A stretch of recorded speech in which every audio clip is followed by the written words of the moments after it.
बचपन कहाँ गुजरा, कैसा गुजरा? बचपन पैदाइश चकवाल में, जो गांव हमारा ये है, चकवाल में वालिद साहब रिहाइश पजीर होते थे। पर 5 साल की उम्र में मैं मुझे मरी पढ़ने के लिए डाल दिया गया।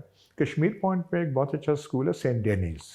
तो पहले 3 साल मैंने वहाँ गुजारे और 3 साल के बाद मैं लॉरेंस कॉलेज चला गया और सीने कैम्ब्रिज वहाँ से की। और फिर कोई हालात ऐसे थे कि मैं घर आ गया और मुझे तालीम मुनक़ता करनी पड़ी। तो घर के माहौल में आप जवान आदमी हो, उस टीन एज में आप हो कुछ करने का, तो फिर जहन में वो सूझ आती है कि यहाँ से भागा जाए। इंग्लिस्तान में जब लोग घरों से भागते थे तो वो समुद्र में बैरी जहाज़ में वो हो जाते थे कि मैं घर से भाग रहा हूँ। तो यहाँ पे भागने का एक तरीका ये था कि सीने कैम्ब्रिज के बाद और तो आप कुछ कर नहीं सकते हैं, लेफ्टेनी आप ले सकते हैं। तो मैंने लेफ्टेनी के लिए मैं चला गया, पीएमए में दाखिल हो गया, 2 साल वहाँ रहा और लेफ्टेनेंट में बन गया। लेकिन मिजाज वगैरह बिल्कुल मेरा फ़ौज में नहीं था।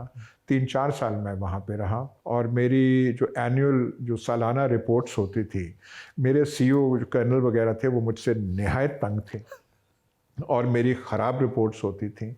सिर्फ 71 जंग की जो रिपोर्ट है मेरी उन 4 साल में सिर्फ वो अच्छी थी। अच्छा।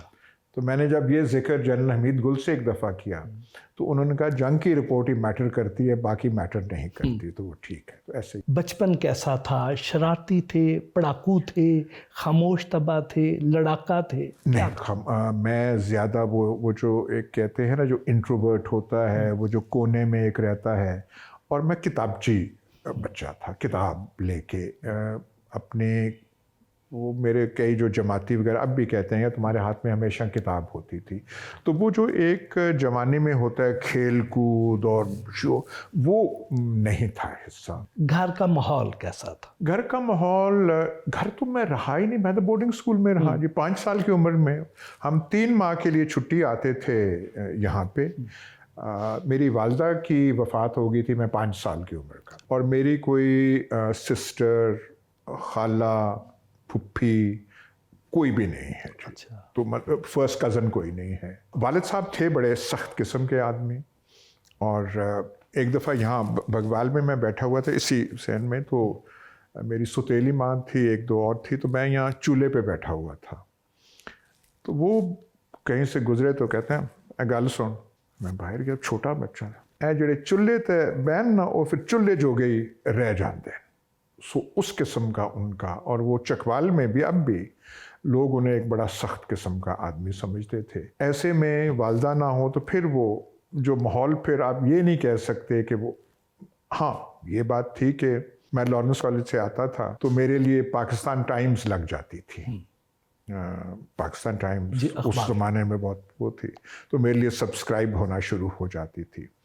लॉरेंस कॉलेज में मैं गया तो उस ज़माने में नामी में था जब टाइम मैगज़ीन, रीडर्स डाइजेस्ट और लाइफ मैगज़ीन एक हुआ करती थी, वो मेरे लिए लग जाती थी। और मैं पूरे लॉरेंस कॉलेज में वाहिद लड़का था जिसके लिए टाइम और वो आता था। तो वो इस किस्म की उनकी पर्सनालिटी थी। तो फिर वो हमारा बचपन का माहौल वो रहा। एक छोटा सा मासूम बच्चा, घर से सैकड़ों मील दूर, और पीछे से वालदा की वफ़ात हो जाए, वो जो अयाम थे वो कितने तकलीफ़देह थे? क्या गुजरा उन दिनों में? उस वक्त इतना कॉन्शियस एहसास नहीं होता। जिसकी वालदा ना हो वो हर रोज़ ये नहीं सोचता कि मेरी वालदा नहीं है, पर उसकी कमी आपकी पर्सनालिटी पे असर छोड़ जाती है। वो एक चीज़ पैदा हो जाती है। जब वालदा की वफ़ात हुई तो क्या आप उनके पास थे? नहीं, मैं हॉस्टल में थे? जी, हॉस्टल। आपको कैसे इत्तला की गई? मुझे बताया भी नहीं गया था, बताया भी नहीं गया। वो मेरे वालिद साहब ऐसे थे, बस किसी ज़रिए से बता दिया। एक और मैं आपको बता दूं, मैं पीएमए में था जब मेरी दादी अम्मा, जो मेरे वालिद की वालदा थी, उनकी डेथ हो गई। तो महीने बाद आराम से लिख दिया कि तुम्हारी दादी की वो हो गई है, कि भाई पीएमए में हो तो वहीं रहो, कोई आने की ज़रूरत नहीं है। पूरे हॉस्टल के 11 सालों में, क्लास 1 से ले सीने कैम्ब्रिज 11वीं तक होते हैं, सिर्फ एक दफ़ा एक दिन की मेरे वालिद साहब ने छुट्टी मांगी थी मेरे लिए, और वो थी 64 में मादरे मिल्लत चकवाल आ रही थी और मेरे वालिद साहब होस्ट कर रहे थे और अंग्रेज़ हमारे प्रिंसिपल हुआ करते थे ML चार्ल्सवर्थ। तो वालिद साहब ने टेलीग्राम भेजा और हमारे फाइनल एग्ज़ाम्स कोई एक हफ़्ता या 10 दिन बाद थे। तो वालिद साहब ने टेलीग्राम भेजा प्रिंसिपल को, रिक्वेस्ट नहीं की, Madar-e Millat is coming to Chakwal, I would like my son to attend the meeting. और उस अंग्रेज़ को भी देखें, हफ्ता 10 दिन फाइनल एग्ज़ाम्स को रह गए हैं, मुझे बुलाते हैं, कहता ये तुम्हारे फादर ने टेलीग्राम दी है और मुझे नहीं लगता कि तुम्हारे लिए कोई प्रॉब्लम होगा एग्ज़ाम के लिए, तो जाओ। एक दिन आया, वो मीटिंग अटेंड चकवाल में कि हमारे घर के सामने ही थी, हबीब जालिब थे, मादरे मिल्लत आई, वो मुझे अब तक याद है। मीटिंग हो गई तो दूसरे दिन ट्रेन सुबह 2 बजे जाती थी चकवाल से, कहते हैं जाओ आप वहाँ से जाओ। तो वो उनकी पर्सनैलिटी ऐसे थी। मादरे मिल्लत से जब आपकी मुलाकात हुई, क्या एज थी, क्या यादें हैं उस दिन की? मुलाकात नहीं हुई, वो तो बस वो आई थी, वो डाक बंगलों में रही थी, खाना हमारे घर से गया था, फिर वो आई वहाँ पे जलसे, वालिद साहब वो सारा वो ऑर्गेनाइज कर रहे थे। पर ये मैंने देखा था, उस गली से आए, हमने वो कपड़ा सा डाला, वो ऊपर आए, कि मुझे ये 2 चीज़ें याद हैं। एक तो जालिब साहब याद है, उनकी शायरी, वो तब उनकी जवानी थी, वो जो ऐसे दस्तूर को, वो असल, वो जो ऐसे दस्तूर वगैरह तो बहुत आप गाते हैं, लेकिन असल वाला वो था, उस कैंपेन में उन्होंने किया था। मैंने ये देखा और मुझे आज तक नहीं भूलेगा कि अच्छे भले बड़ी उम्र के लोग, उन्होंने जब मादरे मिल्लत को देखा, उनकी आंखों में आंसू आ गया, ये मुझे याद है। और अच्छे भले खड़पैंच किस्म के लोग, उनके वो गिरते हुए। जब PMA काकूल में थे आप, तो वहाँ पे तो जो न्यू कमर होते हैं, उनकी तो बड़ी उनकी क्लास होती है। आपके साथ क्या हुआ? जी बिल्कुल होते, वो तो एक नॉर्मल, वो एक नॉर्मल क्या हुआ आपके साथ?